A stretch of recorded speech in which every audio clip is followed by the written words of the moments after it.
Hi, guys. Welcome back to my channel. I'm Pankhuri, your host, and this is After the Jump. I am so excited to be back again, although I acknowledge that there was a little bit of a delay, but I promise it was not in my control. But I'm glad that I'm here, and I feel like it'll take me a while to get used to doing this. But anyway, without any further ado, let's dive right in. In episode 1, I talked about why did I choose law, and then ultimately, why did I decide to make a jump and walk away from this corporate law firm job that I had at one of the best law firms in the country? If you guys haven't watched it, please go watch it because you're going to need that entire story to grasp everything that I'm about to cover as part of this episode. As part of this episode, I want to talk about what is it exactly that I stand for. And my intention is that you're also able to figure out what is it that you guys stand for and where exactly are you in your lives. Now, before I get down to that, I want to quickly tell you why did I decline promotion level roles at other tier 1 law firms, even though I thought that that's what I wanted for quite some time. I had briefly mentioned as part of episode 1 that I had interviewed with this tier 1 law firm right before I put down my papers. What I didn't mention was what exactly happened there. So during that interview, I had very specific, pointed questions. The answers that I received were quite all right. But halfway through the exchange, I kind of zoned out and my intuition kicked in. I realized that if I were to make a jump to this law firm, then I would end up repeating the same pattern. Different law firm, but similar pattern, leading to similar frustrations. And let's face it, patterns do not bring you rewards. Patterns only bring you lessons. Lessons do not repeat those patterns again. So I knew that I didn't want to go down that road, and I didn't. I said no right after I put down my papers. Now, when I was approached for promotion level roles by headhunters for these two different tier 1 law firms in September and August, I was very reluctant and hesitant, again for similar reasons, because I thought to myself that, I would crack these interviews. It won't be that difficult. I've done it before, I can do it again. And I will end up bagging one or maybe both of these roles. And then it will be up to me to decide. But then what? What would happen? My ego would definitely get its much needed stroke. I would probably be temporarily happy that, okay, I didn't get it at my last law firm, but I was able to get it here. I would be able to make a big show of it. But then what? Would I actually be happy? Would I be truly happy in the longer run? Who's to say that I would not get frustrated again? Why? Because by this point, I had obviously realized that my value systems did not align with the values of the system that existed within all of these law firms. And that's precisely why I did not take up any of those prospects. I declined them straight away. Look, I'm a person who is big on growth, and I need to be a part of a culture or a system that I can safely identify with, that I'm inspired by. If I am not inspired by something or someone, I cannot, in the longer run or for a long term, be associated with them. My mindset has always been heavily inclined towards growth. Not to say that I've always been up and running and I've never had breakdowns. In fact, I've had severe and numerous breakdowns, but the only way I've been able to get back up after hitting rock bottom is because of how I was always oriented towards growth. If you see my life trajectory, you'll understand. Story for probably other episodes.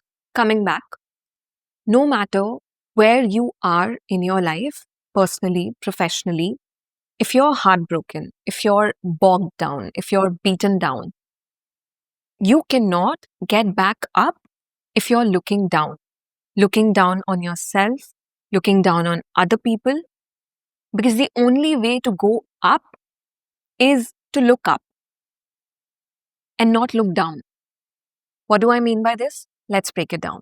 When I say that you cannot lift yourself back up by looking down, what I mean is that you cannot obsess over what is it that you lack, obsess over your flaws, overvalue them, and expect out of yourself that you will realize your value, realize your worth.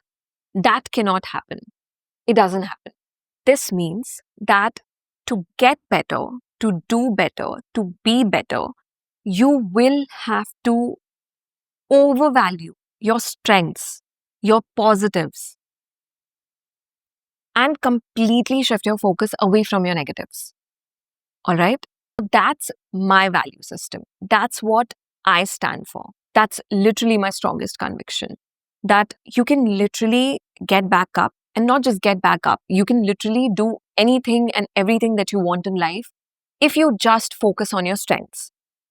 Because what happens is when you focus on your strengths, that focus ultimately enlarges and expands your strengths so much that your flaws eventually get overshadowed. You get what I'm saying? Now, this may be my value system, but this is not the value system or the foundation that law firms, or for that matter, most corporate structures, I would go on to say all corporate structures stand upon. Which is why I knew that if I were to bag a promotion level role, which I would have if I would have chosen any of those prospects, I would have made a show out of it temporarily. But big picture, would it have led me anywhere? No, not really. I would have been stuck in the same cycle. You know, if you are someone who has ideas, big or small, if you're someone whose brains are brilliant, and you know it in your heart, that you're capable of creating, you're capable of building something, you're capable of innovating, then you cannot shrink yourself to fit small rooms, which only look big and large on the outside, but actually aren't. If you're someone who wants to bring about some kind of change, or if you're someone who wants to create an impact, big or small, then any system or structure which has no room for innovation is not for you. Any system, any structure which is built on fault finding will not inspire you. And you should feel inspired by whosoever is leading you. If you have chosen to be led by someone, you will not like putting your career, your future in any such hand, no matter how reputed it is. And you really shouldn't. So today, I want you to ask yourself these 5 questions. Number 1, are you truly happy with whatever it is that you're doing? Is this something that you think you should be doing, or is it something that you want to be doing? Are you doing whatever it is that you are doing for that paycheck, which looks fat in the moment, but if you really think about it, you could probably make that amount or more in a week or maybe a day? Who knows? Are you satisfied with everything that you are permitted or allowed to bring to the table? Do you stand for constantly having to sell yourself short, or do you want to go hard and big? Is your full potential being realized wherever you are? If these questions stirred something in you, then share your thoughts in the comments down below or DM me on Instagram. Let's chat.